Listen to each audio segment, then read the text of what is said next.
Candidate number 104 Souvik Nandi. Sir আমি কি আসতে পারি? আসুন please. Good afternoon ma'am. Good afternoon sir. বসুন প্লিজ। Thank you sir. আচ্ছা সৌভিক বাবু, আপনি নিজের সম্পর্কে কিছু বলুন। স্যার আমার নাম সৌভিক নন্দী। আমি দক্ষিণ দিনাজপুর জেলার বালুরঘাটে থাকি। আমার পিতার নাম শ্রীমান ভগীরথ নন্দী এবং মায়ের নাম শ্রীমতী শিল্পী সাহা চৌধুরী নন্দী।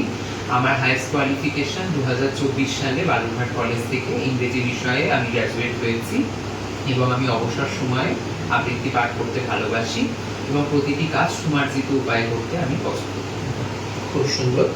আচ্ছা, আমাকে একটি সাম্প্রতিক ঘটনা সম্পর্কে বলুন এবং তার তাৎপর্যটাও ব্যাখ্যা করুন ছোট্ট করে। সাম্প্রতিক ঘটনা বলতে স্যার এখন যেটা চলছে আর কি ইন্টারন্যাশনাল খবরে যে ইসরায়েলের সঙ্গে যুদ্ধ, আমেরিকার এবং ইরানের ইসরায়েলের সঙ্গে যুদ্ধ এবং তার জন্য হচ্ছে ইরান হরমুজ প্রণালীটাকে বন্ধ করে দিয়েছিল, যেটি দিয়ে আমাদের দেশের মূলত বেশিরভাগ খনিজ তেল আমদানি করা। আচ্ছা বেশ, বলুন তো ভারতীয় সংবিধান কবে কার্যকর হয়েছিল? ভারতীয় সংবিধান 26শে জানুয়ারি 1950 সালে কার্যকর হয়েছে। ধর্মনিরপেক্ষতা এই শব্দটির সঙ্গে পরিচিতি লাভ করা হয়েছে? ধর্মনিরপেক্ষতা কথাটি সংবিধানের প্রস্তাবনায় পরবর্তীতে যুক্ত হয়েছে। আচ্ছা, এই ধর্মনিরপেক্ষতা সম্পর্কে আপনি দুটো লাইন বলুন দেখি। ধর্মনিরপেক্ষতা বলতে এটাই বোঝায় যে আমাদের রাজ্যে নির্দিষ্ট কোনো ধর্ম নেই, এখানে বিভিন্ন মানুষ বিভিন্ন রকম ধর্মাচরণ করতে পারে। আচ্ছা, ডিজিটাল ইন্ডিয়া এই ব্যাপারে আপনার কোনো মতামত? ডিজিটাল ইন্ডিয়া এই ব্যাপারে মতামত যে দিন দিন যত প্রযুক্তির উন্নতি হচ্ছে তার সাথে সাথে ভারতবর্ষ যাতে আরো এগিয়ে যেতে পারে, নতুন প্রযুক্তিগুলোকে গ্রহণ করতে পারে, সেইভাবেই ডিজিটাল ইন্ডিয়া প্রকল্পটি গ্রহণ করা হয়েছে প্রত্যেকটি কাজকে আরো সুষ্ঠুভাবে পরিচালনা করার জন্য। আচ্ছা, খুব সুন্দর। আপনার তো সাবজেক্ট ইংলিশ বললেন, হ্যাঁ। আমাকে শেক্সপিয়ারের 3টে লেখার নাম বলুন। ওথেলো, ম্যাকবেথ এবং দ্য কমেডি অফ এরর্স। আপনার লাস্ট কোশ্চেন আমি করছি। ধরুন আপনার গ্রুপ ডি কাজ, এবার আপনার সহপাঠী বা আপনার প্রতিবেশী কেউ, বাড়ির আশেপাশে কেউ আপনার কাজকে এভাবে বিবেচনা করে যে আপনি তো ছোটখাটো কাজ করে থাকেন, তো আপনি আপনার কাজকে কিভাবে মানে ওনাদের কাছে মার্জিত উপায়ে তুলে ধরবেন?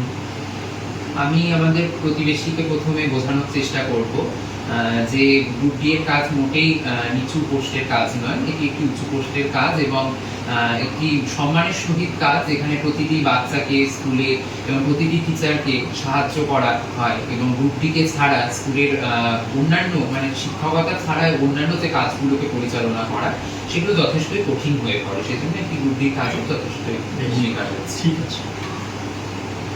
আচ্ছা, আপনি আমাকে বলুন, আপনি যদি গ্রুপ সি পদে নিযুক্ত হন, আপনাকে তো কম্পিউটার সম্পর্কে কিছু ধারণা থাকতে হবে আপনার। হ্যাঁ, আপনি কম্পিউটার সম্পর্কে, কম্পিউটারে কোন কোন কাজগুলি সম্পর্কে অবগত রয়েছে? কম্পিউটারের একটি কোর্স আমার করা রয়েছে, তাছাড়াও এমএস অফিস, এক্সেল এগুলো কাজে আমি মোটামুটি পারদর্শী।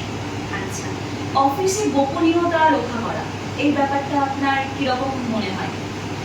অফিসের গোপনীয়তা অবশ্যই রক্ষা করা উচিত, কারণ এটি স্কুলের একটি পার্সোনাল ব্যাপার এবং গোপনীয়তা যদি রক্ষা না হয়, সকলের কাছে বের করে দেওয়া হয়, তাহলে সেটি পাবলিক হয়ে সেই তথ্যটাকে ইউজ করে কেউ স্কুলের ক্ষতি করতে পারে। আচ্ছা, আপনাকে ধরুন একসাথে অনেকগুলো কাজের অর্ডার করা হলো, আপনি কিভাবে নিজের কোন কাজটিকে আগে করবেন সেটা ঠিক করবেন? আমার যে কাজটি ফার্স্টে আমি যার কাছ থেকে পাবো অর্ডারটা, আমি তার কাছ থেকে আগে কাজটি করব এবং তারপরে ধীরে ধীরে পরবর্তী ক্রম অনুযায়ী আমি বাকি কাজ করব। আচ্ছা, কিন্তু এই ক্ষেত্রে কি শুধু মানে সেই সিরিয়াল বেসড করবেন নাকি ইম্পর্টেন্সের কোনো গুরুত্ব থাকবে আপনার কাছে? অবশ্যই ম্যাম, যদি ইম্পর্টেন্সের খুব গুরুত্ব থাকে এবং যিনি আমাকে কাজটি দিবেন তিনি যদি বলেন যে এখনই এই কাজটি করে দেওয়া দরকার, তাহলে আমি সেই কাজটি যদি খুব তাড়াতাড়ি করে দেওয়া সম্ভব হয় অবশ্যই আগে করব। আপনি আপনার এরকম দুটো দিক বলুন যাতে আমরা আপনাকে নির্বাচন করার সিদ্ধান্ত নিতে পারি। ম্যাম, আমি প্রতিটি কাজের প্রতি অত্যন্ত নিষ্ঠাশীল এবং ধৈর্যের সাথে কাজ করে থাকি, যেটি আমি প্রথমেই বলেছিলাম। আর তাছাড়াও আমি প্রত্যেকটি কাজকে খুব সম্মানের চোখে দেখি, কোনো কাজকে ছোট চোখে দেখি না, যেটি আমার কাজের একটি সুমার্জিত দিককে বুঝিয়ে দেয়। কাজের মান উন্নত করার জন্য আপনি নিজেকে কিভাবে প্রত্যেক দিন তৈরি করেন? প্রত্যেকদিন আমি সেই কাজটিকে ভালো করে পর্যবেক্ষণ করি। প্রথমেই যখন আমি জয়েন করব তখন তো কাজটি সম্পর্কে আমার ধারণা তেমন থাকবে না। যারা আমার সিনিয়ররা থাকবে তাদেরকে দেখে দেখে, আমার সহকর্মীদের দেখে দেখে কাজটি সম্পর্কে আমি শিখবো এবং আরো সেটিকে উন্নত করবো। আচ্ছা, আমি তো একদম চাইবো আপনি নির্বাচিত হন, কিন্তু যদি নির্বাচিত না হন তাহলে আপনার পরবর্তী পদক্ষেপ? নির্বাচিত না হলে আমি পরবর্তীতে অন্যান্য যে পরীক্ষাগুলো রয়েছে চাকরি, সেগুলো দেওয়ার চেষ্টা করব, অবশ্যই ভেঙে পড়ব। All the best. Thank you ma'am, thank you sir.